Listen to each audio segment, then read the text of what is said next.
Y ahora que los niños salieron de la escuela, los tiene usted en casa y no saben andar en bicicleta, mire, la biciescuela es una opción para este periodo vacacional, además de que los enseñará, por supuesto, a conducir pues ahorrará usted muchos dolores de espalda. Veamos.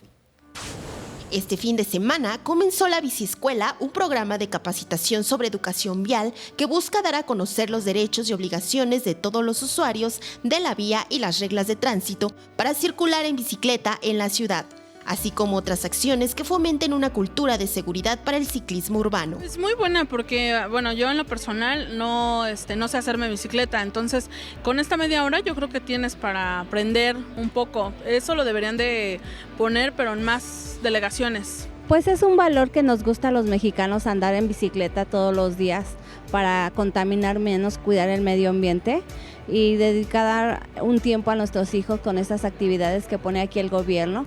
En esta biciescuela también se puede aprender para andar en bicicleta con entrenadores, cursos teóricos y prácticos de ciclismo de acuerdo al Manual de Ciclista de la Ciudad de México, además de utilizar la seguridad adecuada y cómo reparar una bicicleta dañada. La verdad es padrísima, yo no había agarrado una bicicleta y ya lo pude hacer.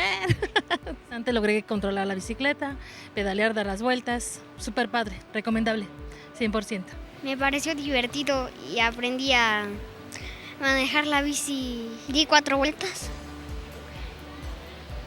y no me caí. A través de un registro en los bosques de Chapultepec, Tlalpan y Aragón, se pueden disfrutar estas clases a partir de 9 a 17 horas hasta el 5 de agosto.